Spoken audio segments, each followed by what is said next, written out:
Hi and welcome to this DCP web tutorial. In today's tutorial I'm going to show you how to uninstall software on Windows 10. So there are a few different ways that you can uninstall software on Windows 10. The first way is to go to the start menu and find something that you no longer need. So I like to try and keep my computer pretty tidy. If I'm not using an application, I'm not planning on using it, maybe it's something old or I've bought something new and it's that particular application is now obsolete, then I will try and uninstall that to keep the machine running as optimum as possible. So a good example of that is probably 7-zip here. 7-zip is pretty old, this installation, so I want to uninstall it. I can right click on here and then click uninstall here, but there's also another way to do this.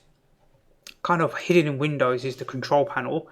So if I were to type in control here and then click on this option here, I'll get to the old sort of style of Windows 7 sort of control panel, and I can click uninstall programs here. And sometimes it's a bit easier to uninstall from here because you can see everything in alphabetical order. So I could scroll down here. I'm looking for 7-zip. So let's see, 7-zip will be right at the top because it starts with number 7. So it's put in alphabetical order. And this is another way that you can access software to find out quickly what is actually installed on your machine, what software you may have installed previously, and the version numbers as well. That's quite useful, how much size they're taking, how much disk space.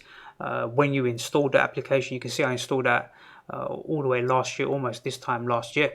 I installed 7-zip, but a lot of the other stuff I reinstalled quite recently. So I actually want to uninstall that. I'm actually going to update it, so I'll probably do that in the near future. 7-zip is basically a zip application, so you can zip files with it and you can unzip files from it. Very useful, and it's a free piece of software as well.